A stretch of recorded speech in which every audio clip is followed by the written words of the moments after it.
Good morning, ladies and gentlemen, and welcome to the DebiCheck session. We really look forward to hosting you today and to answering a number of questions for you. So it's 20 September. Today we are focusing on DebiCheck payment systems, and I know that there is a lot of questions specifically with regards to DebiCheck, and we will try to answer all of these questions today. So just a reminder, on the 20th of October, we will be having our AGM and celebration. And in November 2022, we will also have our digital expo. We want to encourage everyone to attend our AGM and conference. It's going to be in Midrand. It's going to be a hybrid session. And we are celebrating 26 years of connectedness, how we are connecting to our members. And we really want to see you there again. So make sure that you register. It is free of charge. So you are going to get spoiled by service providers and by the MFSA. So make sure that you and all of your staff members do attend. So let's start and we look at the program. We are going to have two presentations by Angeline van der Walt and Ken Vermaak. Then we are going to just show you some videos of your service providers, ALPS, NewPay, PM8 and Sure Systems. And then we will have a question and engagement session with Angeline and Ken. So we are going to start with a presentation now. And what I want you guys to do today is listen. Listen to what they have to say. And then write down the questions. And in the second session, then we do the question and answer session. So let's look at who is going to do the presentations. It's Angeline van der Walt. She's part of the project and program management consultant team. She has been with the PSSA for numerous years, and she is definitely an expert in her field. Joining her today is also Ken Vermaak. He's consulting to the PSSF on all AC-related issues. He has been in the industry for quite a while and also with a big service provider. So guys, I think if I look at the attendance, what we are going to do today, what we are going to discuss today, I actually can't wait to share all of the information with you to keep our members informed and up to date. So Angeline and Ken, it is over to you and good luck. Good morning, everybody. It's nice to, where's my camera? It's nice to meet you guys again on the line. Alpha, I see your finger. I don't know if I'm seeing correctly. Your camera's showing a bit strange, but yeah. Guys, I'm going to put up my presentation just now. Thank you for affording us the time to come and speak with you guys and to give you guys a little bit of feedback on with regards to DebiCheck once more. Ken and I will be working like normal, batting off each other. The one will say something, the other one will add to it so that we make sure we give you guys the most information that we possibly can. All right, so for today, we're going to give you a little bit of feedback on what the mandate types are. You know, the difference between fixed, usage-based and variable, the dispute rules associated with those, mandate auth types, the different mandate auth types there are, and a bit about the dispute rules. Then we're going to look at your concerns.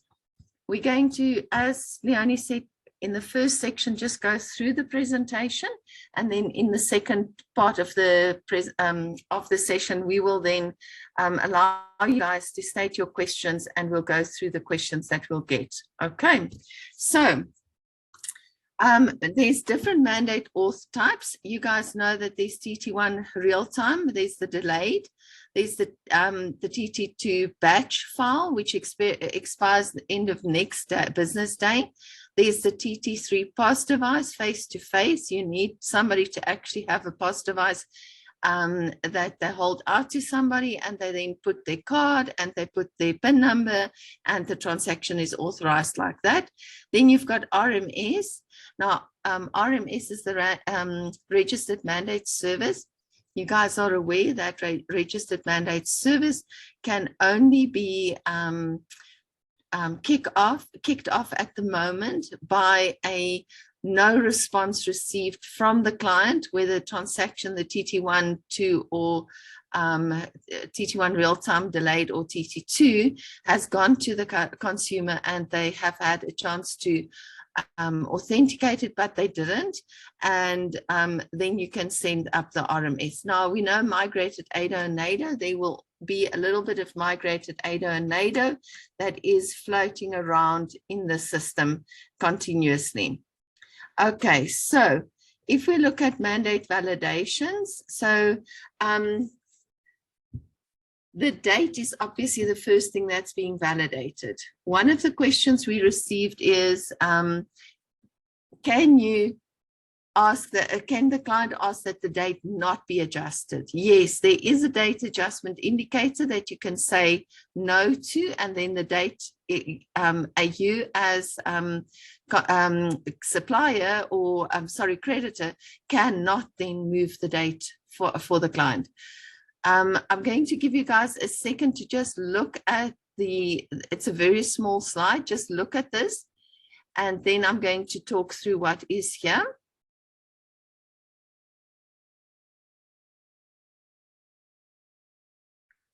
Okay, so we call this the date adjustment rule indicator. That is either yes or no. So if the client said that you can move the date, you can move the date to any particular time that you want. Okay, the bank will not reject the mandate collection request based on the date that you submitted then. However, that transaction is then fully disputable and reversible. So if the client goes into the bank and say, I want to dispute this transaction, it wasn't collected on the agreed date, then the client can then get their money back based on that. If the date adjustment indicator is no, the validation on the collection day or the next processing day. Now we know sometimes the collection day falls on a public holiday or a Sunday or any other non-processing day. That means that the bank will allow you to submit the collection for the next business day. So say, for instance, it's a Sunday and the Monday is a public holiday, then you can submit it for collection on the Tuesday for those banks that are 6-day processors. Upfront, the bank will reject your transaction if you do not have the day, if you send it in for a different date. Okay. Please collect all your questions on this and we will address it later. Now for this slide, I'm going to give you guys a minute to just go through this, to orientate yourself around the slide and to see if there's any questions that you would like to ask based on that.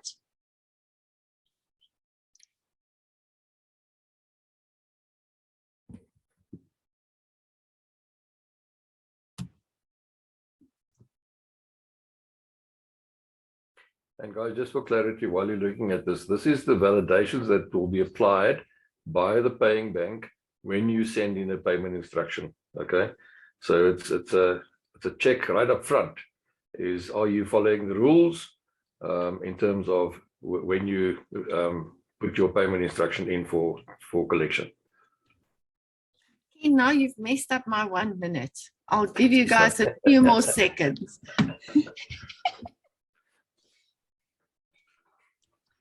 I'm going to talk through it slowly, but I just want you guys to be able to follow me and to know where I am at when I start speaking.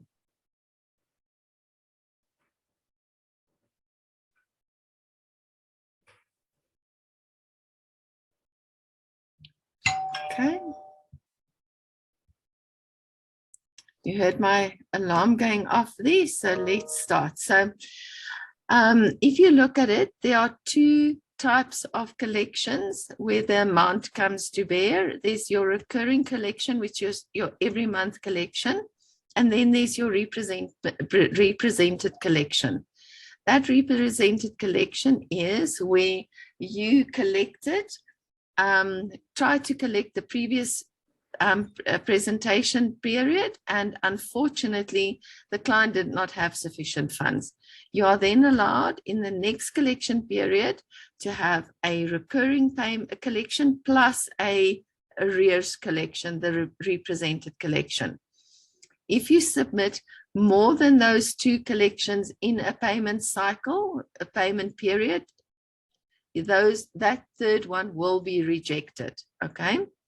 Now, you've got different debit value types. So you've got a fixed mandate, a variable mandate, and a usage-based mandate.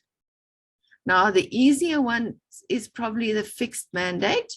So where the bank, where you've said to the customer, client, whatever, that you're going to provide them with a same amount every single month. That is a fixed mandate where you will collect on a fixed date with a fixed amount. That then is validated on the installment amount. If the amount in the collection when you submit it is not the correct amount, that collection will be rejected. So say for instance, it's 100 Rand, a monthly collection, and you put in 101 Rand. That 101 Rand will be rejected up front. Can you just correct me if I'm wrong? Lower than 100 Rand will then be passed through, Yeah, I was but just will going be to say open that for dispute and reversal. no. What that last bucket on the right hand says there, allow the attraction if collection amount is equal to or less than the installment amount.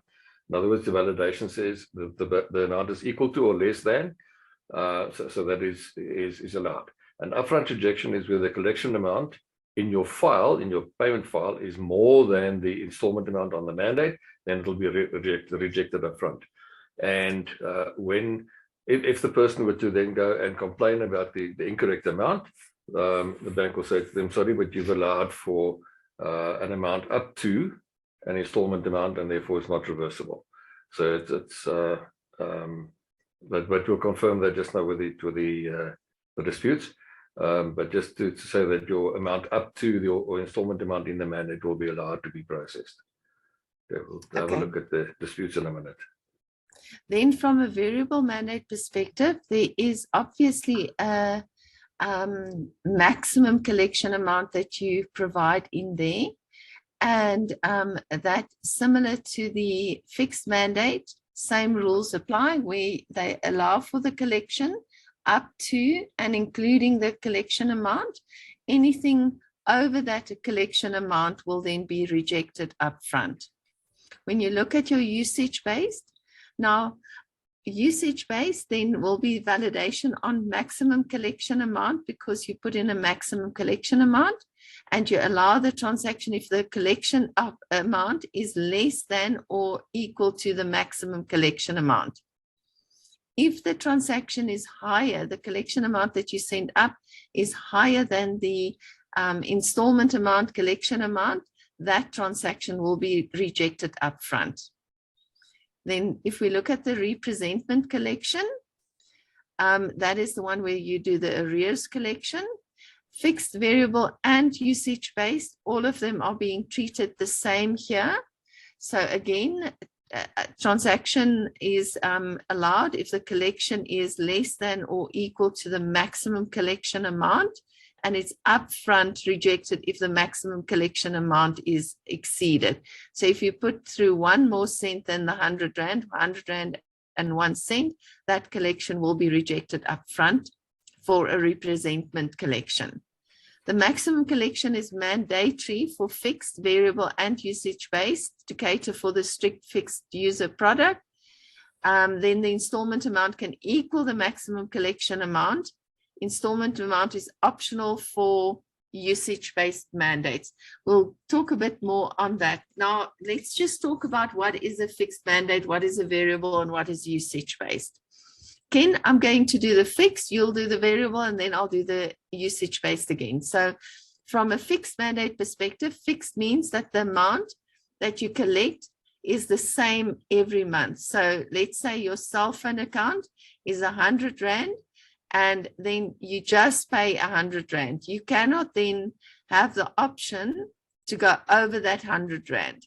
Maybe cell phones is a bad example. Let's say you've got a standing delivery every month, or you want 100 Rand.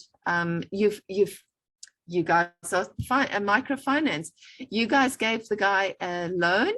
He then has to pay you back 100 Rand every single month for 12 months.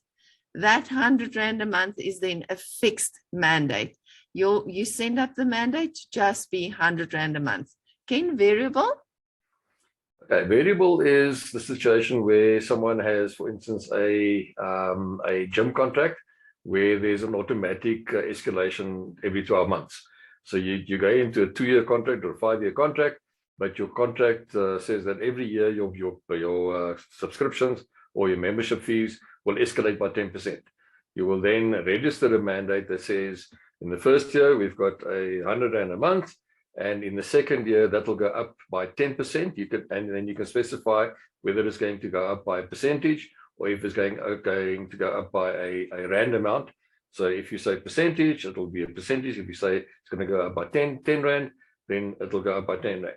The nice thing about the variable mandate is that once you then, at the end of your first year, if you go and do the amendment to change the amount to the new amount, and you then start collecting on that new amount, you don't have to get reauthorization for that amendment, because it is part of a variable.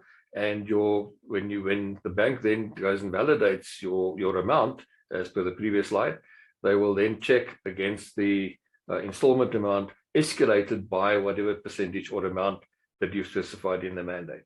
So it's quite a nice way of making sure that you don't have to get a reauthorization every year for the increased premium. So that's subscriptions, membership fees, anything where something has to escalate automatically in terms of the underlying agreement. Okay. Now we get the fun one, usage-based. So Eskom is having trouble because they don't know how to collect on DebiCheck for usage-based mandates. So as you use electricity, your amount that you have, that your collection amount every month is different. You've got obviously a maximum collection amount because that is important. Otherwise, you can get a bill for 100,000 Rand for your Eskom power, and that will then just go through because through for you to collections. And if you're lucky enough to have 100,000 in your account, that 100,000 will be paid through to Eskom. Unfortunately, or fortunately for the consumer, there is a caveat that was put in. There must be a maximum collection amount put in there. So say, for instance, your electricity bill will be 4,000 Rand a month. They would put in, say, 5,500 Rand a month or 5,000 Rand a month, just to make sure that that the consumer is not unfairly disadvantaged by the creditor, by Eskom, taking any amount of money that Eskom wants. Now, obviously, we'll get to the disputes and the reason, the allowable disputes, but let's just finish with how you set up this mandate. So, say for instance, you've got a cell phone contract. You go into a cell phone provider. You ask them, they ask you, okay, you're going to pay 350 Rand a month, but if you go over that amount, you then need to pay for what you've used. Say, for instance, you've got a party you're organizing, you're going to have to phone a lot of people to invite them to your party, so you're going to use a bit more telephone time at that time on your phone. That means that the 350 that is charged for 100 minutes a month will then be exceeded, and you'll have to pay, instead of 350, you'll have to pay 500 Rand that month. But because of the maximum collection amount, you can't be collected more than the allowable 1.5% of the monthly of the installment amount.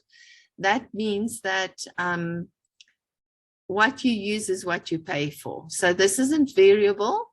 that varies because it's got a yearly escalation. This is how much you use in a month, is how much you pay for a month. Then if we get to the dispute rules, okay, maybe I must give you guys 2 seconds to look at this.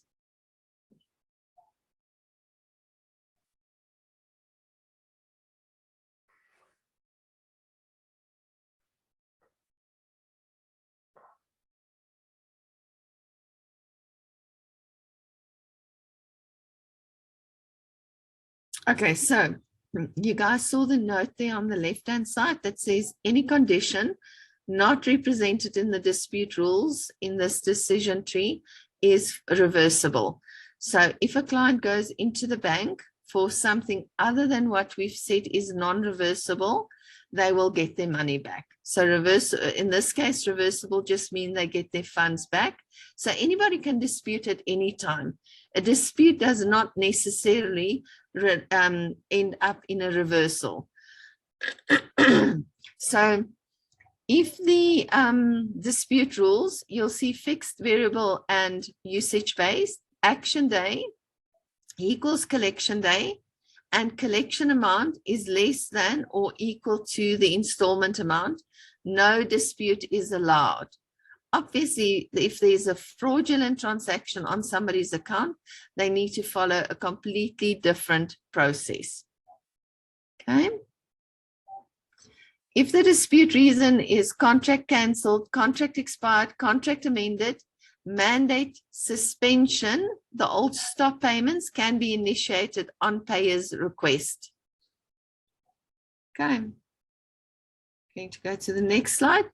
Next slide. Remember, the first caveat still holds. Anything that's not here will be fully reversible. I'll give you a minute to quickly read through here. I think what you need to notice here is that it's basically just the heading that has changed, where it says that the payment instruction is for the first collection amount. So the difference between this one and the previous one is that the previous one is your normal recurring and or whatever on your recurring payments. This one applies specifically to the first installment. Remember that when you set up a mandate, you can't actually have a first installment that is different to the other installments. For instance, if you go and sell someone a fridge and they need to pay for the delivery fees, you can actually include the delivery fees in the first installment. But because you on the first installment, the first collection for this contract is known in terms of its date and the amount that you want to process on this one, the dispute rules are slightly more strict here. And it says that if the action day is equals to or and the amount is equals to, then it is non-reversible. So if it is not equals to, it is reversible. The guy can take his money back, having received his fridge on delivery. So be careful what you do on this one, okay? On the first installments. And from a first installment perspective, there are specific fields that needs to be populated with the collection day and the collection amount. Let's use an insurance policy as an example. So you sign up for an insurance policy, but you're getting your car on the 15th of the month, but your normal collection day would be on the 1st of the month. Now you have to pay for that little bit that you've used between the 15th and the 1st, because you have to pay upfront for your car insurance. You've got to pay that 2 weeks that you're going to be driving the car before your first installment kicks on. So they give you the installment date of, say, the 20th, and for the first collection, and they give the amount is half of what you would have paid for the normal month, because it's a half month that you're paying for. So that is why this is a very nice solution for people that need that, say, for instance, do the delivery fees, that do a pro rata per month for the first month type of collection. So all the same rules apply, that it's reversible, except in the case where the collection day and for the first collection, as well as the collection amount for the first collection, is the same as is on the mandate that the client authenticated. that is, in a nutshell, what we wanted to give you guys today.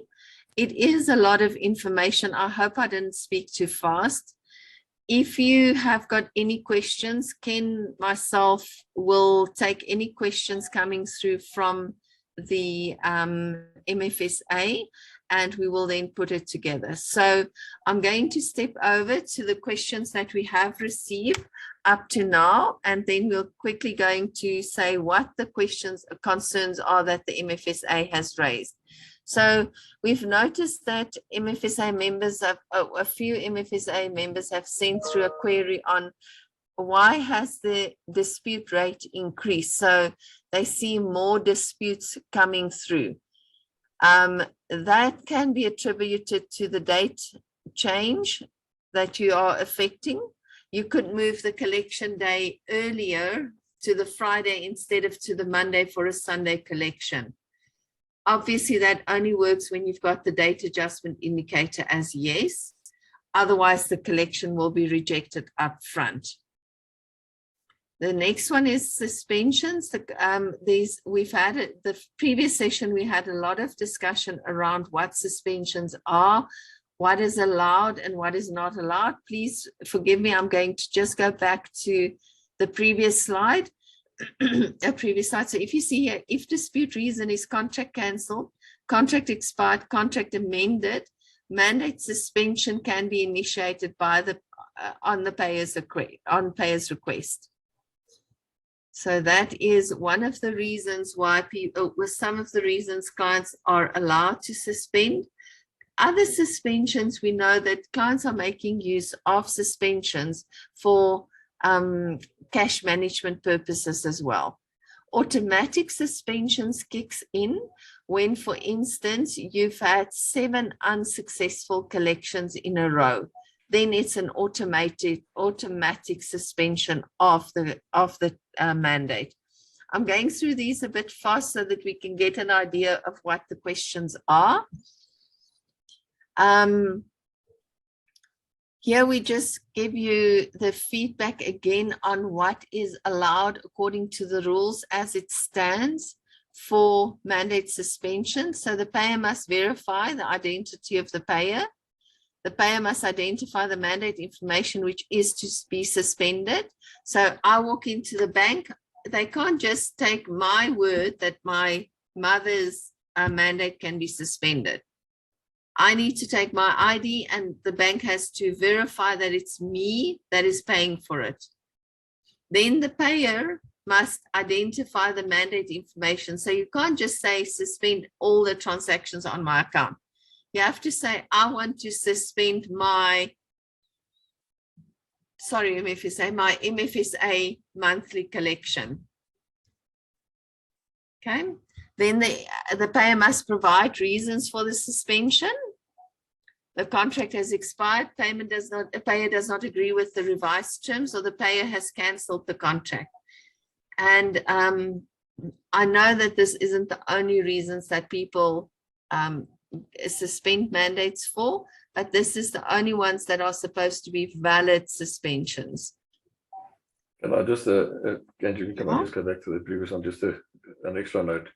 Guys, just also on this particular reasons for the suspension, there is nothing in the rules that compels the bank to let you know what those reasons were. And actually, what I should say is that the bank is not compelled to check whether the reasons that the payer is giving is valid or not. So they have to take the word of their account holder. If the account holder says the contract has expired, the bank doesn't check up on that. They just accept that as a reason, and then they suspend the mandate. You as the creditor, when you get that suspension notification, it's your job then to get back to that customer and say, listen, you went and suspended it. Why did you suspend it? What reason did you give it? Can we renegotiate? Can we do something to get the suspended mandate active again? It's up to you guys to make sure that you get hold of your customers that have suspended their mandates. If you don't, it's going to perpetuate into a situation where the things are just suspended for no reason at all, other than, of course, these reasons. But the bank has to accept one of these 3 reasons as the reason why it is suspended, but they won't check whether the account holder is telling the truth or not. Okay. Okay. So that is why it's so important for the paying bank to verify the identity of the payer, because they have to take the word of the payer that there is a problem. I don't know if there are questions. I see there's quite a few things happening in the chat. I'm not looking at the chat at the moment. Apologies, I'm not ignoring you. I am ignoring you because I'm looking at the presentation only. So the mandate suspensions continuing. Once the paying bank has suspended the mandate information, it must notify the sponsoring bank and not process any further payment instruction, including those in credit tracking against the payer's account while the mandate information is suspended. So this just means that if a client goes in on, say, today, and there is a transaction collection waiting there for credits to drop into your account, they can suspend it, and the paying bank must then not allow the collection to go through. Okay, the sponsoring bank must notify the user of any suspensions of mandate information. Suspended mandate information can only be suspended with a mandate amendment request. So the good thing is, once your client has suspended that mandate, you don't have to go and do a mandate from scratch again. You can do an amendment to that mandate. It has to be re-authenticated, unfortunately, but you can reinstate that mandate as is to continue going forward. Okay. Once the mandate information has been unsuspended by the paying bank, it must notify the sponsoring bank thereof. Now, guys, we know that sometimes you get a message at collection time when you've sent through the collection that the mandate is in a suspended state.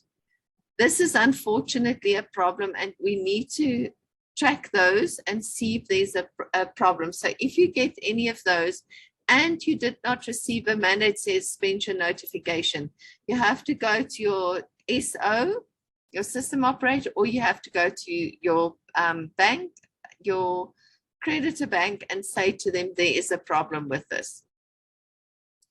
Then automatic suspensions. I mentioned the 7 consecutive unsuccessful payment instructions. There are a few more. I'm going to give you 2 seconds to read this.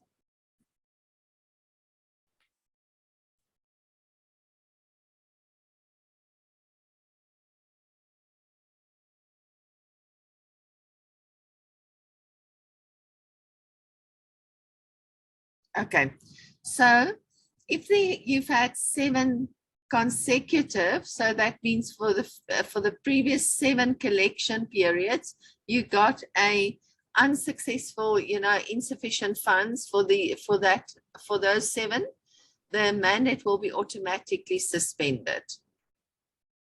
When the payment instruction is sent to the client, the paying bank will suspend it when it says it's the last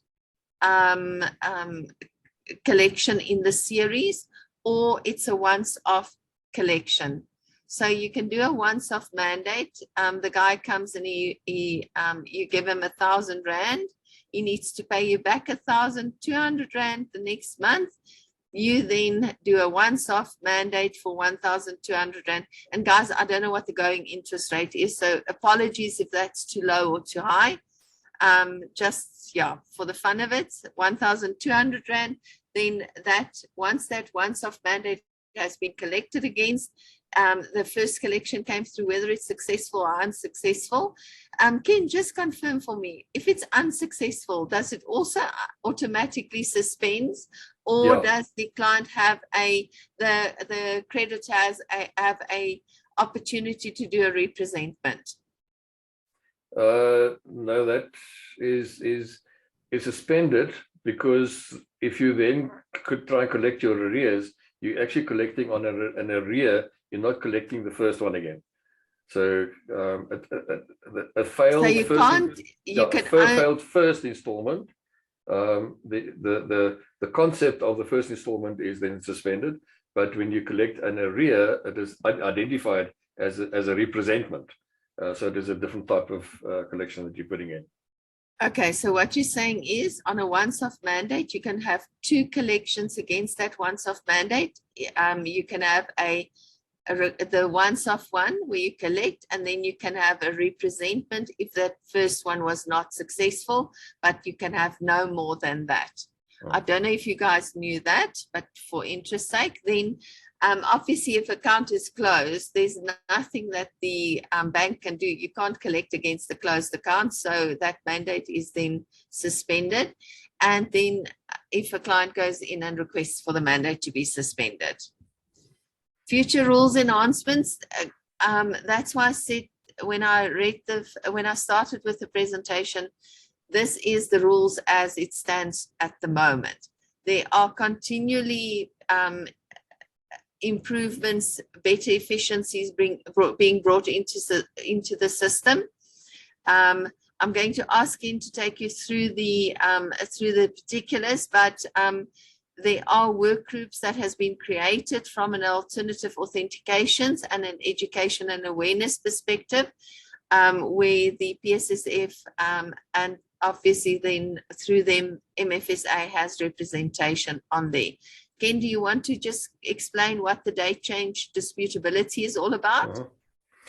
Okay, guys, as you know, currently the rule says that if there's a date adjustment that is yes, but you go and present your transaction on a date other than the date in the mandate, then that payment becomes reversible. In other words, currently the rule says that if your installment date falls on the Sunday, for instance, on the 25th, and you go collect on the 23rd, the Friday, that installment is reversible. That's the current rules. So there is a project on the go at the moment where we are looking to see if we can change the rules that will allow for that change, that minimal change, where the payment falls on a non-processing day, to then process the transaction on the processing day or a previous business day, and for that particular transaction then to remains non-reversible. So we're hoping to change the rules, and of course it's going to depend on whether the SARB and the NPSD and the FSCA allow us to do that.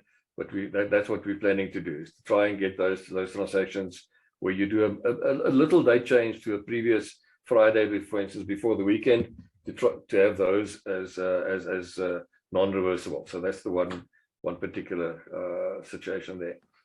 The second one, alternative authentications. As you know, at the moment, the authentications are not very successful all the time. Sometimes you have to try 2 or 3 times before you get your authorization. And if it's then still not successful, you can then choose to create an RMS, a registered mandate service mandate. And of course, the drawback of that RMS is that it is fully reversible. So there is work groups that are busy looking at alternative ways, the different ways of getting authorizations. And that process has moved along quite a lot already. We are just about ready to make presentations to the SARB as to what type of authentication mechanisms we would like to develop in the future. There are 2 types mooted at the moment. One is where we're hoping to use something like a one-time MAC that you can SMS back to your credit provider, so that they can use that in a mandate registration.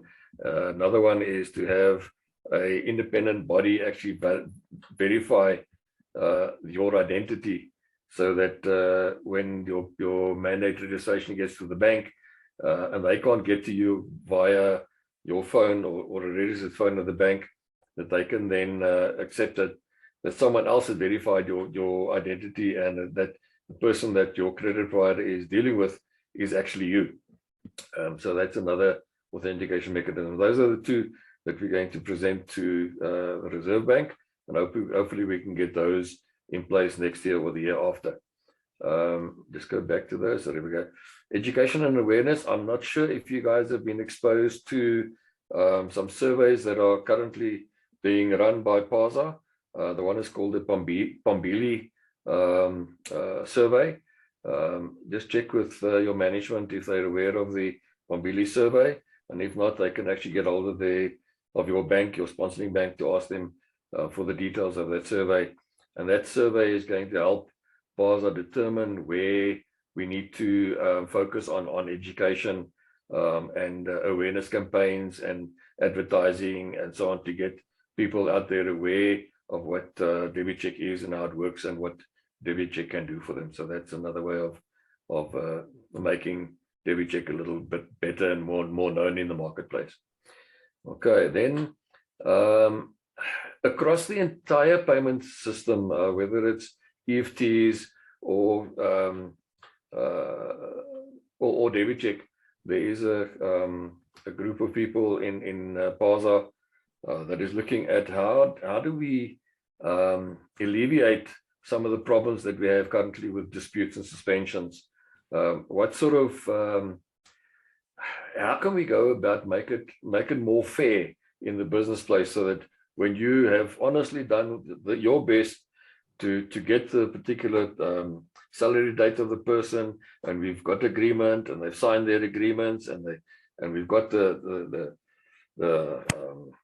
voice recordings if necessary, but the person still goes and suspends or disputes. How can we make it difficult for them to dispute and suspend when you've done everything right? Okay, so there's a group that is looking at those types of rules, and we're hoping to bring some of those in place also in the future. And then RMS at the moment, is the fallback if you can't get an authorization.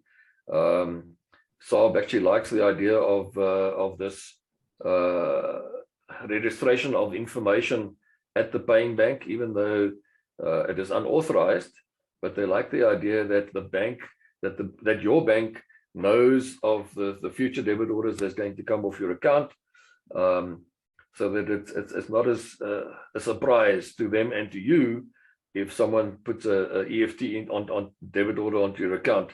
So SARB likes that, and they actually want that to be used in the future in the modernization of all the payments systems in the future, to have this sort of registration of a mandate when you're going to debit someone's account in the future, and to de-link that from the DebiCheck no response type of requirement that there is at the moment.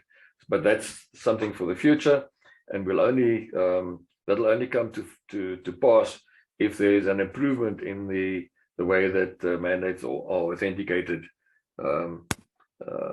within DebiCheck. So once things come right in DebiCheck, then we might loosen RMS and make that available elsewhere. Okay, so that's this just in a very brief nutshell, the sort of future developments as things go along, and when these things come to fruition, you will be notified, and you'll get material on that, especially if it's going to change the way that you have to deal with your customer. You will get new training material, and the DebiCheck, that enhancements of the DebiCheck, what do you call it, DebiCheck decoded. The DebiCheck decoded document will be enhanced with all these changes. So just keep an eye on those, so that you guys can be, especially your frontline staff, is up to scratch all the time with how to deal with their customers and what they can do to make your business more successful. Thanks, guys.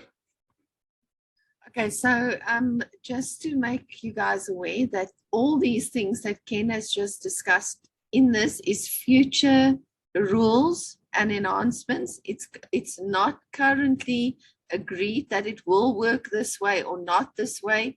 There's still a lot of water to go under the bridge with some of these, but the education and awareness, the guys are actively working on that to try to improve the education and awareness for the consumer out there. Okay.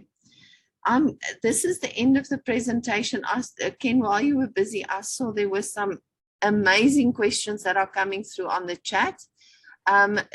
Leonie, I think this is where we take the next point, and then we'll get back to the questions. Yes, thank you very much. I think just information, like you said, it's information overload, but it's good information. So what we're going to do now is we are going to look at 4 videos from our service providers, and I think Angeline and Ken will start preparing on the questions that we did receive in the chat box. And if there is anything in addition you would like to add, please post them in the chat box so we can address these issues. So let's start with the first video from ALPS.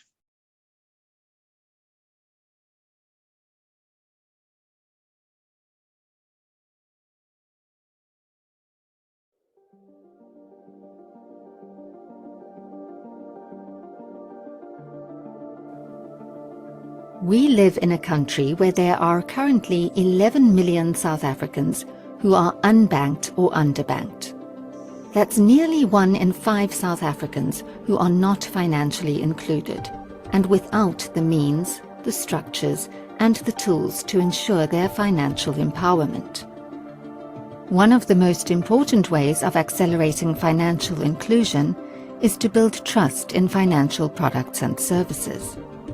And at ALPS, we aim to provide solutions that instill that sense of trust and confidence. Our mission is to use our innovative and adaptable technological capabilities already at work in the collections and payments space to power growth in our economy, to collaborate with partners and actively work towards maintaining and improving a world-class, sustainable, and accessible national payment system, to reduce our country's dependency on cash, to ensure financial inclusion, to build a legacy of trust, and to accelerate financial freedom. This is what drives us and moves us forward every single day. We use our 20 years of functional and technical experience in the collections and payments space to significantly reduce operational and financial challenges and make transactions affordable, accessible, and secure. We simplify and automate processes to give your business greater control over payments and collections and giving you back valuable time. We continually develop and adapt our solutions in line with evolving customer demands to unlock new revenue opportunities for you. We provide best-in-class security and compliance capabilities for managing financial and fraud risk to give your customers total peace of mind. And we deliver our solutions with a dedicated focus on customer care, coupled with on-site consultants and a technical support center to give you the trusted support you need when you need it. It's time to take control of your collection and payment needs. It's time to accelerate financial freedom. It's time to get ALPS I, a powerful, all-inclusive front-end solution. Or enjoy our seamless integration capabilities with privately owned and commercially available data management systems. Take your business anywhere with the ALPS mobile platform. Get access to our wide range of payment streams and services, including DebiCheck, EFT credits and debits, account verification services, and the ability to process real-time debit and credit card payments through our ALPS POS solution. Our products offer a secure, simple, and convenient way to transact, making a world of difference to your business, to our economy, and to the people of our country. ALPS, South Africa's most innovative collections and payments solution provider. Thank you so much. So now we can go to our next video.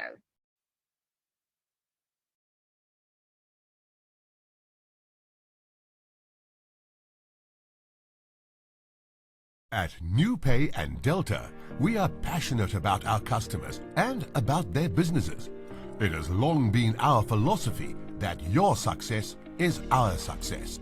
As time moves along, so the Altron FinTech solutions evolve and continue to develop. In our partnership with our customers, we uncover niche innovations that ensure that your systems perform better every day in DebiCheck, making you more successful in the management and collections of your credit.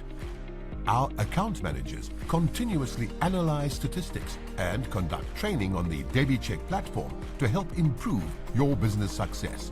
Our Delta solutions offer you a configurable solution that caters for your unique business requirements. Amongst others, our solutions offer options in security, biometric access, paperless contracting, as well as automated and integrated insurance solutions that generate a continuous revenue stream for your business. Altron FinTech offers app-based DebiCheck processing, negating the requirement of a terminal for people on the move. An agent module can be used to originate credit, which is integrated to our WebFin system, as well as credit bureaus, payment systems, New Card, and of course, our New Cover insurance solutions. All these services can be accessed remotely through an application on your mobile device. Altron FinTech supplies one-stop solutions covering all aspects of credit in a turnkey solution for your business. We offer comprehensive training and guidance on Delta and NewPay solutions on ways to grow your business and drive efficiencies, with dedicated consultants and skilled employees from multiple support teams, as well as technical support staff ready to assist and support you. NewPay makes use of multiple acquiring banks and can accommodate your business through various channels, including a NewPay Direct channel, where we connect directly with the banking network to BankServe. We are here to take care of your processing and collections while assisting you to grow your business systems processes. As Altron companies, NewPay and Delta strive for a more sustainable industry for all. Ethical business practices are part of our group's core set of values, and we continuously take measures to drive this value within our industry, enabling you to optimize your collections. We have partnered with Dr. Roelof Botha and Gibbs economist Keith Lockwood to publish 2 quarterly reports that can assist you in making better business decisions. These are the Altron FinTech Short-Term Credit Impact (AFSCI) Index and the Altron FinTech Household Financial Resilience Index (AFRI), which are released on a quarterly basis. Links to these reports can be found on all our social media pages for your review. The various teams of people from NewPay and Delta are focused on customer service and delivering innovative solutions to assist you in growing your business. Our aim is to offer you solutions for small and large businesses that are tailor-made to suit your requirements and your pocket. We are passionate about your business and drive various solutions as combination packages or as single solutions to assist you in achieving success in your business.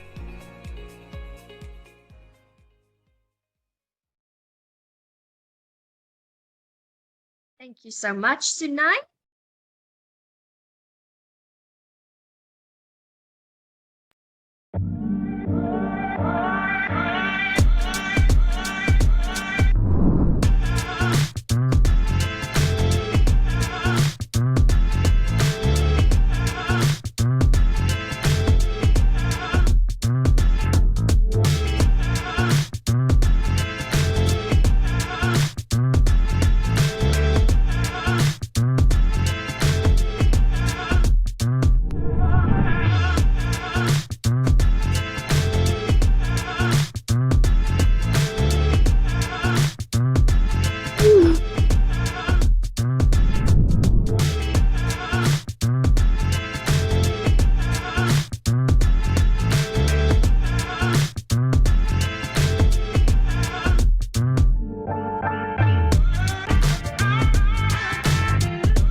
Nice. That is PAM 8.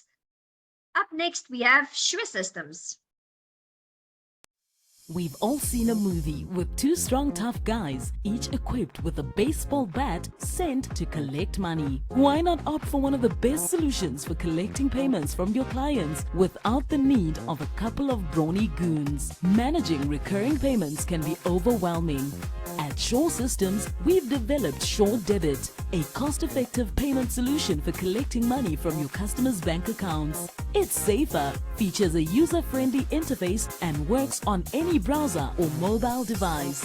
Sure Debit gives you easy and organized access to your client's payment information and is built for all transactional types of DebiCheck currently available on the market, either face-to-face with your client using a card swipe machine or not face-to-face using a cell phone. DebiCheck is similar to a debit order payment system, but by requiring authentication, it's more secure and convenient, giving you and your customer peace of mind. Better yet, DebiCheck collections are processed before EFT debit orders on a client's bank account. If you prefer something different, we also offer cash access cards, a simple and practical cashless payout solution for your business, as well as traditional EFT debit orders. Sure Debit also features an easy integration module with which you can manage your payments directly using your own custom designed software. With our latest technology and over 15 years of experience in payments, we pride ourselves on speed, quality of service, uptime, and reliability. At Sure Systems, our clients are our business partners. We understand the many challenges that startups and existing businesses may face. We strive to equip you with the necessary tools to grow your business and look forward to walking this journey with you.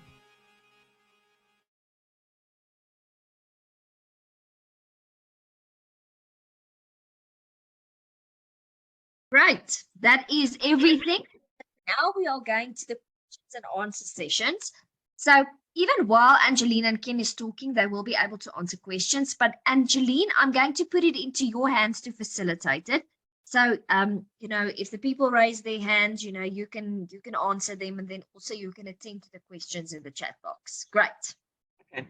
So guys, what we're going to do is Ken is going to read the question, because I don't know if everybody's got access to the actual chat. Ken is going to read the question that's come up, and then between the two of us, we'll answer it. He'll be doing most of the talking. So Ken, if you would like to take the first one about the confirmation SMS. And there's one actually before that and says, "Are you there?" And yes, guys, I am here. Okay. I thought they could see you. All right, hi everyone. Does the client receive a confirmation SMS on rescheduling of a face-to-face transaction? For example, if a transaction did fail to deduct the previous month. No, remember that you as the creditor, you get your confirmations from the bank. So you get your fail response from the bank, and then it's up to you to let your customer know what's going on. Of course, they can see on their own bank statements that the thing had failed and so on, but there's no confirmation from the bank that your debit order had failed to the customer. Okay, so you get your response, but it's up to you to then communicate with your customer as to what had happened. So okay, you might. Sorry, Ken, the guys might have in their contracts an agreement with the client that they will represent it 2 weeks later, or they will represent it at the same time as the next debit order falls due. You follow the process according to what is in your legal agreement with your client. That still stays in place. Okay, that leads us to the next question, which says, the debtor's installment is $500 and the arrears for the previous month is $500. Can the full arrears of $500 be collected on the represented collection together with the normal installment? No. Okay, let me explain what's going on here. When you have an installment that fails, okay, so that was a recurring installment that fails. Remember, in your mandate, you have an installment amount and you have a maximum installment amount. The next month, you will then present your normal recurring installment of $500, but you may also present a recurring installment, and that recurring installment will be for the full value of 500, but you may even add arrear admin charges and interest and so on. I don't know what the law is going to allow you to do in your environment, but and that's what the 1.5 times of the maximum installment is all about, is that when you do a representment of a previously failed installment, you can add the charges and the interest in that particular installment to be able to debit. So then a representment is validated against the maximum installment amount. Is it equals to or less than the maximum installment amount? And of course, if that is successful, it can also be reversed and disputed, because that particular amount was not agreed to by the account holder as a mandated amount. So just be aware of that one. Okay, Angeline. And Ken, can I just check with you, is representments fully reversible? Always, yeah. Yeah. Because a representment is not specifically agreed to by the customer, or not authorized by the customer as their normal repayment. If the customer goes and authorizes their normal repayments, it says, say to the bank, my credit provider is going to debit my account every month with $500. That's what they've agreed to. What the DebiCheck allows the credit provider to do is to collect that arrears in the next payment cycle, or even the same payment cycle for that matter. But it then remains reversible in that instance. Okay, it's fully reversible. But of course, you're not going to just go and present an arrears. You're going to get hold of the customer, say, listen, you failed on this month's debit. Can we agree that I'm going to take it off double next month, but I'm going to do it in two payments? One is your normal, and one is your arrears plus the interest. So that the person is aware of what you are going to do on his account the next month. Okay, and that way you can actually prevent people from just running into the bank and say, "Ooh, what's this? $550 on my account. I want it reversed." Okay, because they must know about it, and it's up to you to let them know that it's coming. Okay, guys. Next question. Right. If you have a company that does home loans and the collection amount changes with interest rate, how can that be addressed? This is the beautiful question when it comes to the variable type of mandate. The variable type of mandate is specifically designed for home loan type of things where there are changes to the installment because of outside influences like a repo rate or an agreed installment change and that type of thing. So when you have a home loan, you will do a variable mandate, and in the variable mandate, you will indicate that the change is subject to the repo rate change. So that when the repo rate changes, you then change the amount that you're going to debit because of the repo rate change. After the repo rate change, of course, the next installment thereon, and then it falls within that change. So you have a repo rate change that is then known to the bank as to the repo rate change. And as long as you do the calculations correct, and you don't go and add more than the repo rate change to your installment, you should be fine. Okay, so that's that one. Okay, next question is, okay, I have a client where once-off collections are done. They are a loan company, so irrespective if you get the loan or not, the admin fee is payable. Clients who are found not to qualify for a loan then go to dispute at the bank. Okay, guys, this is a management question in your own environment. It's up to you guys to decide how you're going to structure your repayments and the admin fees and that type of thing. I cannot advise you on that one. What I can say to you is that DebiCheck was designed to be able to create a mandate, and for that mandate, once you've got that mandate, there's no number of installments included in this mandate. The mandate says, I will debit your account for 500 Rand on a monthly frequency.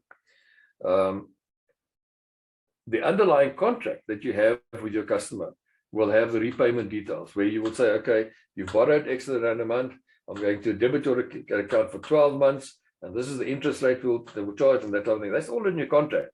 The mandate that the bank knows of is that your customer has agreed to a debit of 500 Rand a month on for instance, the 25th of the month. That is what they've agreed to. You will present recurring installments on that mandate for as long as your underlying contract is valid.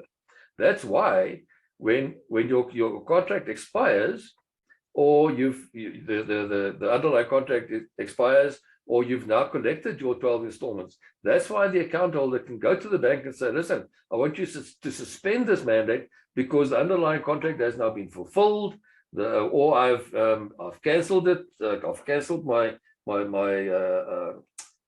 subscription at the gym, that type of thing. So that's why the payer can go and suspend the mandate.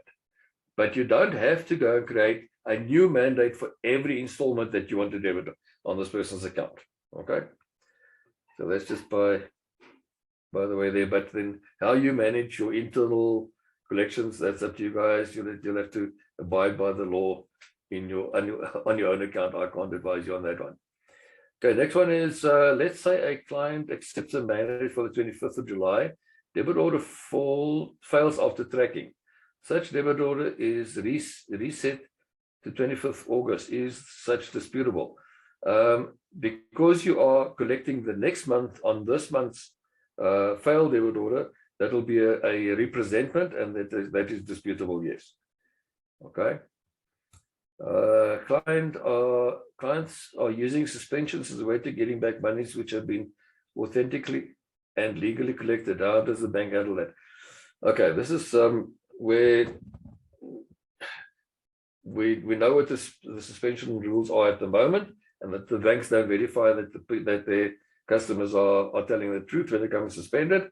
But we also know that there is a work group working on that exact problem, and we're hoping to get some stickiness in the future, so that people can't just go in and suspend if they feel like it. It is a current problem, and we are trying to work on some solutions on that one, guys. Okay, any arrears installments are disputable. The banks do not care why the customer disputes a debit check. They just do what the customer asks. And because you've got the answer there, the banks have a responsibility to their account holders, and the account holder is the one that says what must happen on that account. Okay, so that's why the banks will do what the account holder says, and they don't necessarily check if the account holder is telling the truth or not. Okay, and second one, and you will add this, and this will add us more bad debt and fails this DebiCheck mechanism. Unfortunately, yes, at the moment this is a shortcoming, but as I say, we're working on trying to fix up that one. Okay, is there a way to find out how many disputes were attempted? If you want to see the information, you have an idea what the customer's mindset is. Yes, I hear what your request is there, but unfortunately, that is not something that is available within the banking environment. You will have to create that data for yourself on your own customer base, but you can't go and check with other customers as to whether they've disputed there. I don't know if credit records is going to tell you anything on that one.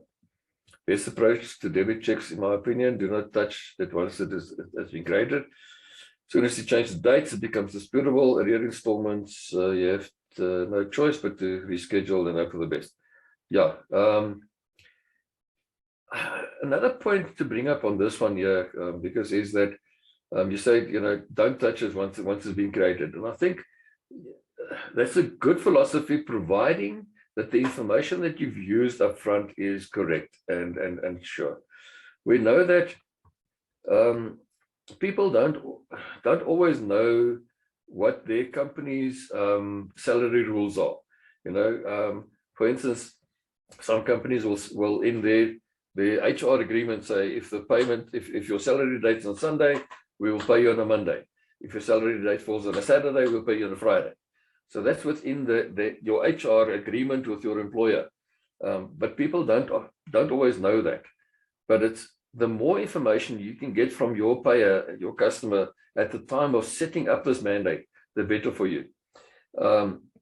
So if someone has a strange thing like that, then tell them, listen guys, what is going to happen is if we put in the 25th as your payday, but your payday falls on a Sunday, we're going to debit your account on a Friday already. So please be aware of that. Make sure that you don't go into the bank and go dispute this thing, because that is money due to us on Sunday, but because your salary is already in on Friday, we're going to help you by taking the money on Friday so long, so that you don't go and spend it before Sunday, and then you get into arrears, and that gives you a bad credit record and all those types of things. So make sure that you understand and talk to your customers as to what the effect will be of debiting their accounts earlier or later. Okay, better to add installment or ask your service for help with that. I'm not sure what this one is, Paul.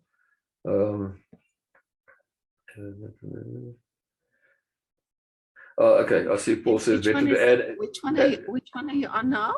That's Paul from Unifund. I think Paul, what Paul is saying there is that instead of trying to collect arrears in the month after it has failed, he's suggesting that you add another installment at the end of the contract.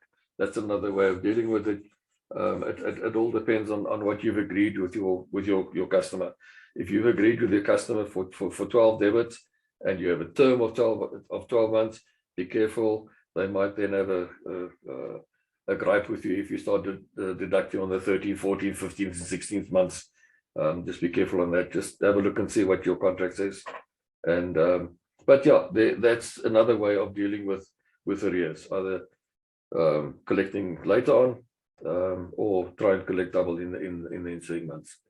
Okay, someone agrees there. Okay, right. We collect our organization 7 days a week, Saturday, Sunday, and public holidays. There is no day change necessary. Guys, just be careful on this one. There are 6-day processing banks, and where a bank is a 6-day processing bank, they will not process transactions on a Sunday or on a public holiday. And for those, you would actually have to move that transaction to the day after the Sunday or the public holiday for that transaction to be successful. So just be careful on that particular statement. It is not just the case of everybody processes on a Sunday. Just be careful. But yes, it is a good idea with the 7-day processing banks to process on your debit date. Your only risk there is that if the company that the client works for has paid the money on a Friday already, by the time you try to collect on Sunday, there might not be money in the account. And that's why there is this whole date move thing, or the date adjustment thing, and that's why we have a date adjustment, yes. And by the way, just in terms of date adjustment, yes, you may fix your dates by saying date adjustment no in your mandate registration. And then you always have to present on a Saturday, Sunday. And in that instance, where it is a 6-day processing bank, it will automatically move to the Monday for a debit, to debit on the Monday if your date was happened to fall on a Sunday. But okay, but that's by the way. Okay, next question is again from Vikas. I had an instance where one of my employees noticed Capitec consultants outside the branch going from customer to customer, asking who would like to do disputes. The mind boggles. Yeah, because I've had that, and not only at Capitec. I was also standing at the queue at the bank once, and the person from inside came and, what is your business with the bank? And it's not a case of would you like to go and dispute the transaction, is what is your business with the bank? And therefore, if it is something that they can put you in a different queue, they would just manage the queues that way. And I don't think it's with the intent of looking for someone to go and dispute their transactions. It's just queue management, if you like. But I've had that at my bank as well. Okay. We have also found that even within the authenticated mandate, the collection dispute is immediately by Capitec. Guys, this one in particular, should you get hold of your customer that has disputed a transaction, and they say to you, but I didn't dispute this transaction, try and get more detail, and for that matter, if you can get in the affidavit from the person, and then submit that to the bank and say, listen, bank, this customer is contending that you guys went and disputed their transaction without their consent and without their input.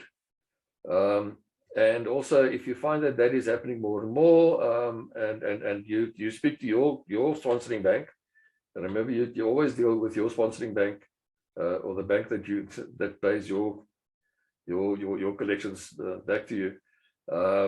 Deal through them and make these things aware. Make them aware of that, so that if that becomes a serious problem, your sponsoring bank can then report that to PASA as a problem identified by their customers for PASA to go and investigate and find out what's going on. We need to make sure that everybody follows the rules as it is supposed to be followed. Okay. And I think it depends on which bank you're using. See, I'm not. Oh, okay. Yeah, I'm not sure if it depends on the bank. Just as I say, just make sure that if you come across that, please deal with that through your sponsoring bank. Put in a complaint, but make sure that you've got your facts straight.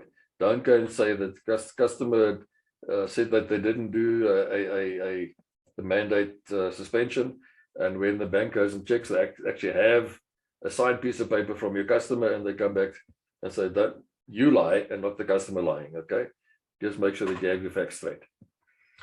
Okay, if you're talking about non-processing days, what I'm emphasizing is the fact that the date change does not need to be done. If the collection date falls on the 25th of December, your clients don't have to do a date change. Collection will process on the 25th if it's a 7-day processing bank, but it depends on if there's funds in the account at that time.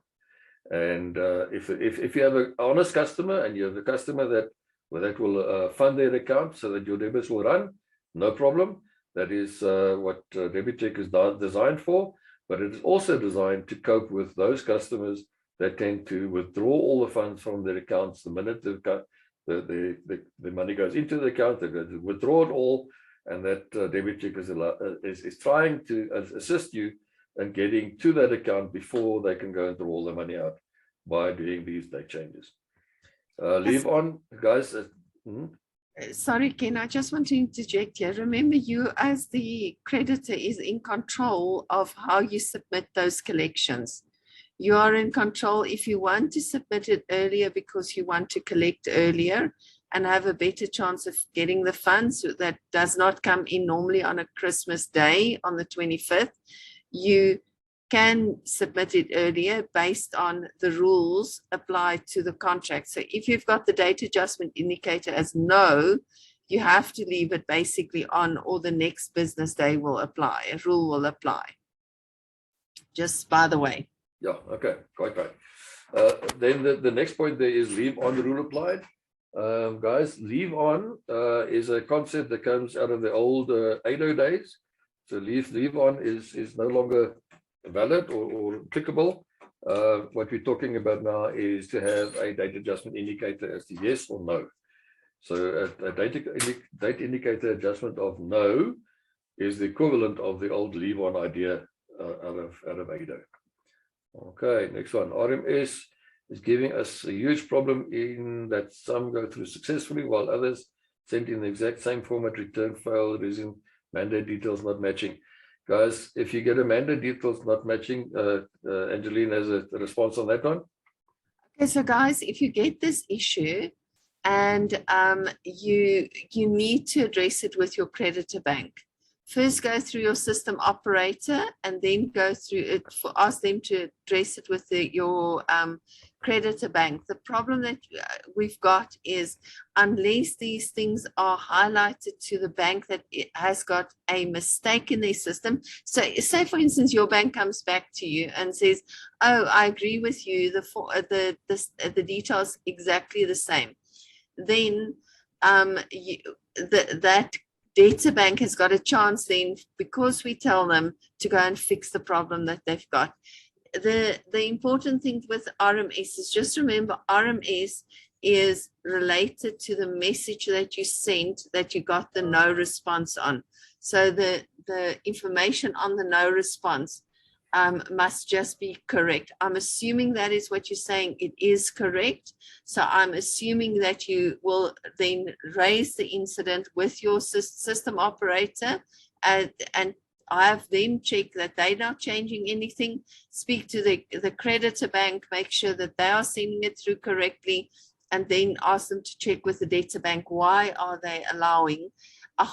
they rejecting the message? Because maybe it's something that is wrong at the debtor bank and nobody has told them about it.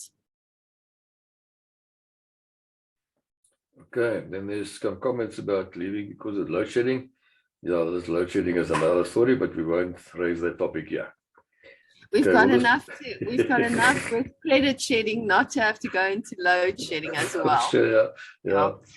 Ken, I did say I'll make the Sunay has got the presentation, and it can be made into a PDF and distributed to everybody. I would just like to add on that one, guys. Some of those slides are actually extracts out of the DebiCheck rules. So this is valid for today. The rules may change tomorrow, so don't in a month's time try and hold this rules ahead of your bank and say, this is what the MFSA said to me. It might not be true.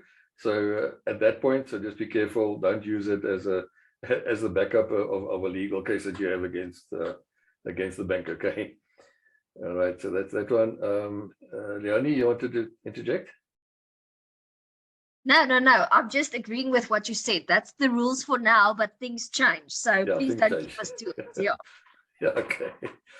Okay, next question. Yeah, are we concerned about the high volume of mandate disputes? Please try to work on that. As I say, there is a work group working on that, and we're hoping to reduce that in time. But also, we need to ask you guys, your front-end staff, to spread the word out there as to what DebiCheck is about, what the benefits are, and what the effect of those disputes are. Remember that the dispute is a two-sided sword, because one, it takes money back from you that was actually money due to you and legally due to you, but two, it gives that person a bad credit rating. So the more we explain to people that, number one, they have signed an agreement, so they are on a legal obligation to pay you back. So that's the first thing. If they don't play the ball within your agreement, you can actually take them to court, and you can make the court pay you back. Okay, so that's the one thing. The second thing is we've got to get away from this whole mindset of the people out there that if I don't have to pay this damn thing, I'm not going to pay it. Okay, you've signed an agreement, you have an obligation to pay, and your debit order is a mechanism that allows you to have that debit against your account automatically take the money off. Otherwise, in your agreement, you can go and pay this in cash if you want to, but your agreement says this is due and payable, and therefore it is due and payable by you. The debit order and DebiCheck is just a mechanism to affect that payment, but the payment at the end of the day is due by the customer to you in terms of your agreement, and you can take them to court to affect that if they don't play the ball.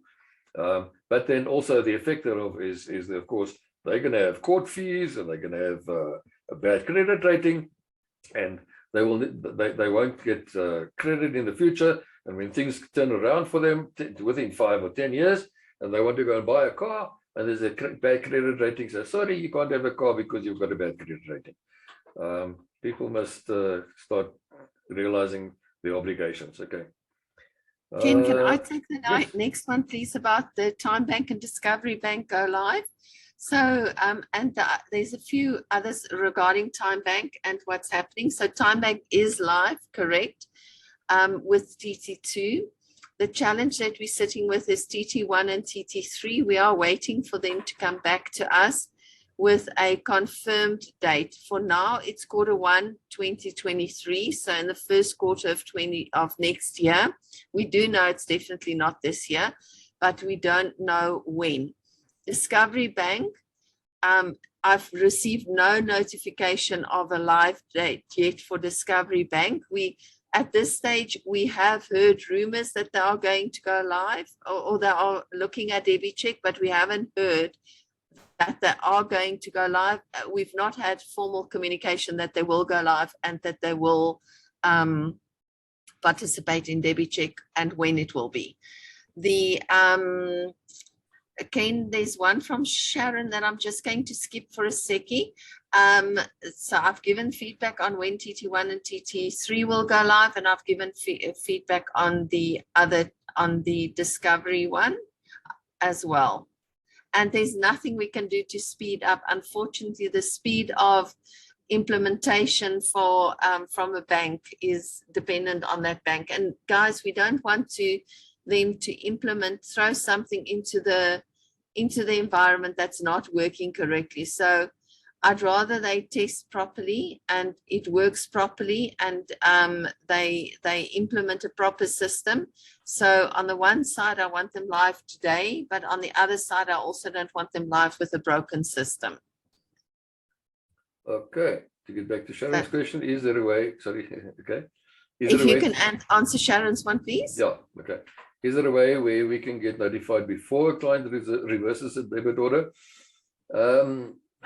Sharon, I don't know if anybody knows what is in someone's mind before they do it. So unfortunately, no, there's no way of knowing before they reverses a debit order. But once they have reverses the debit order, you will get a response from the bank that the thing has been disputed. And you'll get a response from the bank that it has been disputed. But no, there's no ways of knowing before that.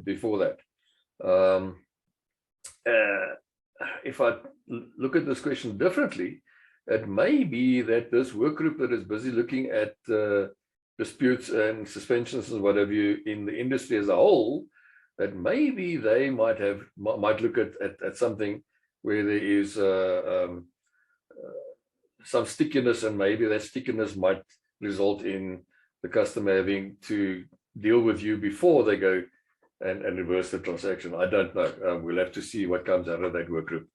But no, at the moment, nobody knows when the client is going to reverse beforehand. Okay. Then it's those two, right? Then the next question, do you need a new mandate for the increased amount, or how do you increase the home loan collection? As I said, you create a variable mandate with repo rate as the adjustment, and that will then cope with the home loan collection with that there's an increase as a result of a repo rate. So either speak to the bank or with your service provider on how to set up a variable mandate for the home loan type of collections. Okay. Yes, I did. Can I just ask one question? So from a variable mandate perspective, is there a requirement that when you do the amendment, you do send a notification to the client? So when you start collecting for the increased interest that's coming through, you have to send a notification to the consumer that you are going to do it now, but they don't have to authenticate it. Yeah, there's two notifications that must happen. One is you will notify the bank with an amendment of the new amount, which is a amendment without authorization. And two, you will notify your customer as a courtesy that their home loan repayments is now increased because of the repo rate change. Okay, we're waiting for Time Bank. Okay, any Discovery Bank? Discovery Bank as close are now going to banks. Okay, speeding up TT1 on Time Bank. Okay, if the customer accepts a mandate and the recurring amount collected is in line with the mandate, then why are banks accepting the disputes without verifying the dispute? Okay, as I said, the bank will do as the customer tells you without asking questions.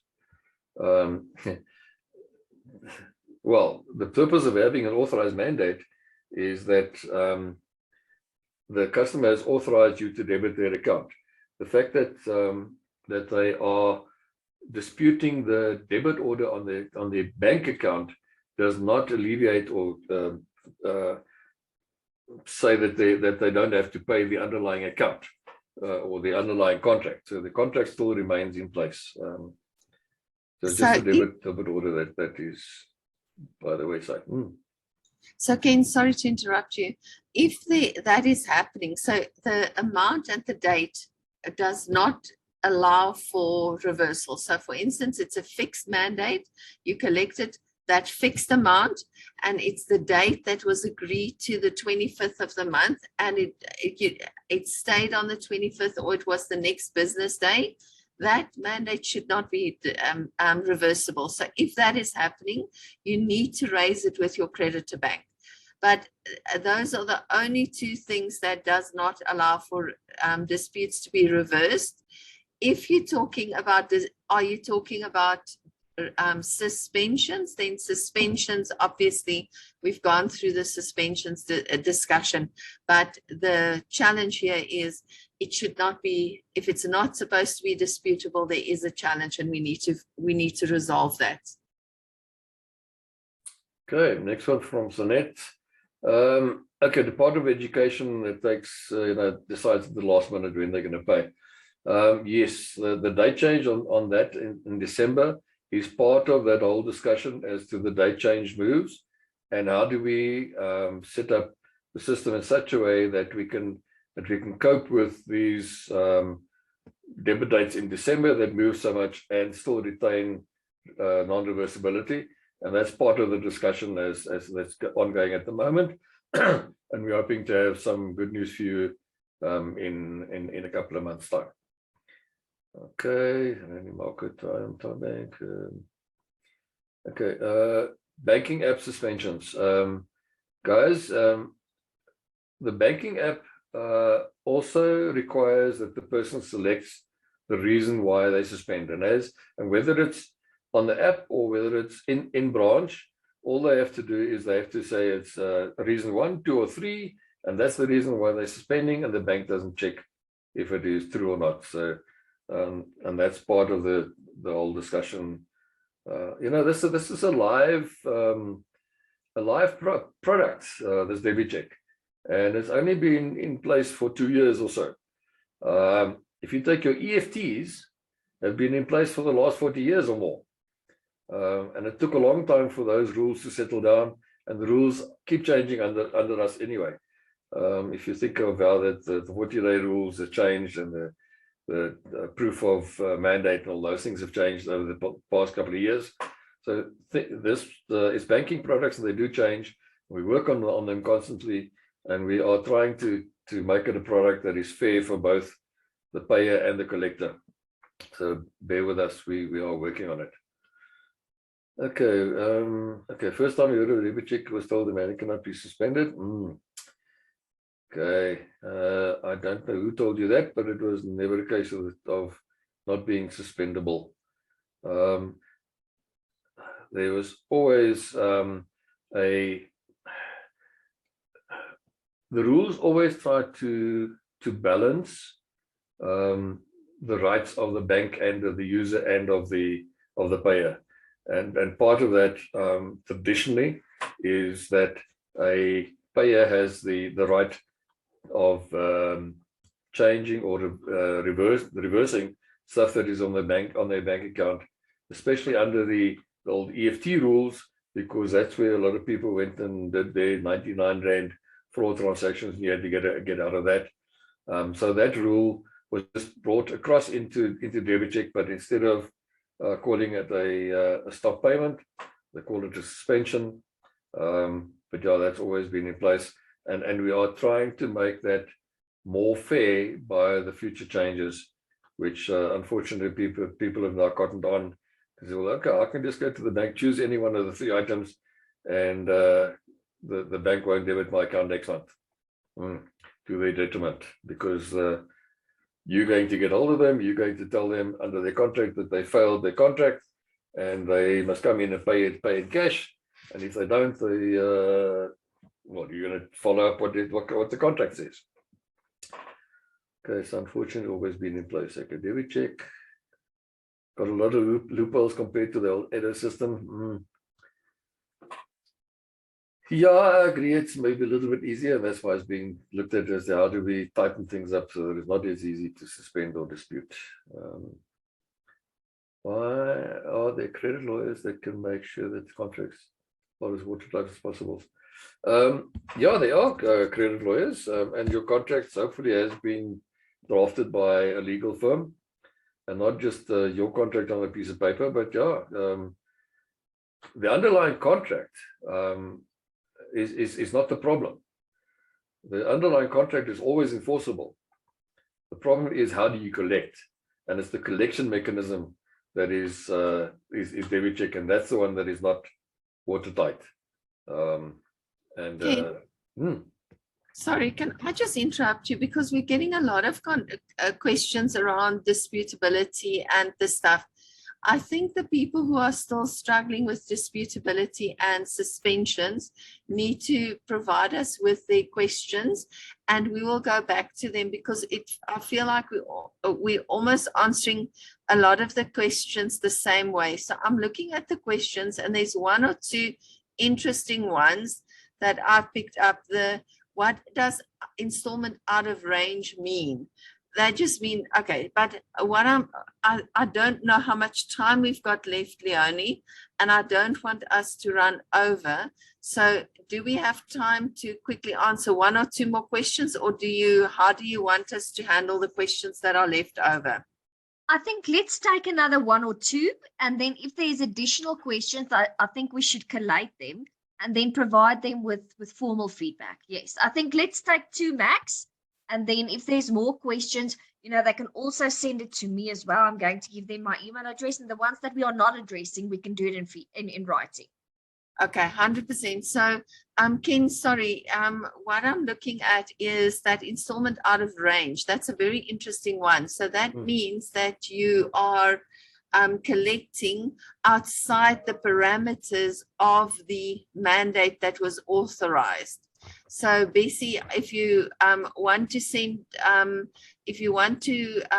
the question through to the MFSA admin team, they will forward me with the details. So just send me what does the mandate say for amount and date, and what was the collection that you sent up's amount and date. Because what it says is that the installment out of range means that you are collecting outside of the rules of the mandate that you've approved. And also bear in mind, guys, that this looks to be a payment type of question, because in the DebiCheck mandate there is no number of installments. The mandate is registered until it is cancelled by you or suspended by the payer. Except for a once-off. Except for a once-off, that's once-off is a once-off, yeah. Okay. But there is no number of installments in a DebiCheck mandate. Okay. A lot of questions that we've got here is around the suspensions. We can answer them separately and send the answers through to the MFSA team. Nedbank found that there is some funds into the but DebiCheck late to deduct. Myung, I can't answer that question. It could be that the DebiCheck was behind another DebiCheck that was, remember, all the DebiCheck transactions and are randomized together. So they are applied different randomly. If there's a specific question on this one, and there's a specific account, I would suggest that you go to your creditor bank or your SO, use that specific example with the client statement showing these funds, the collection that was tried to be collected, and send that through specifically. Guys, I don't think, Ken, I don't want to say that any of the questions aren't important, but I think if we need to, and we see that there's still a lot of questions around suspensions, I think we must rather arrange a session where we talk just suspensions then, Leonie, but I'll leave that up to you. Right, thank you very much. Firstly, Angeline and Ken, thank you for answering the questions. It is a new system. With every system, there's hiccups and changes. But what I want you guys to do is really, if there's any concerns or questions, please email me with them, and we will engage with you again. Angeline, I think suspensions is definitely a major problem, and maybe we should talk about that. Maybe that should be our next session. Taking the questions into consideration, please complete our survey. We are going to send the link in the chat box now, because that will determine, our new subject for the DebiCheck session. We want to provide you with information on these sessions. So click on this link, provide us with the feedback, and tell us what you want to hear from the association and how we can assist you. Thank you, Angeline and Ken. I think it was difficult, but it was good. It was very informative. And yes, thank you for attending. And like I said, DebiCheck is new. With every new thing, there is something else that we have to attend to, but we really do look out for the best interest of our members and of the industry and of the consumers as well. Thank you so much for attending, and we look forward to see you at our AGM and our next session. Have a good day. And Peter, it's your birthday. Congratulations. Have a good day, everyone.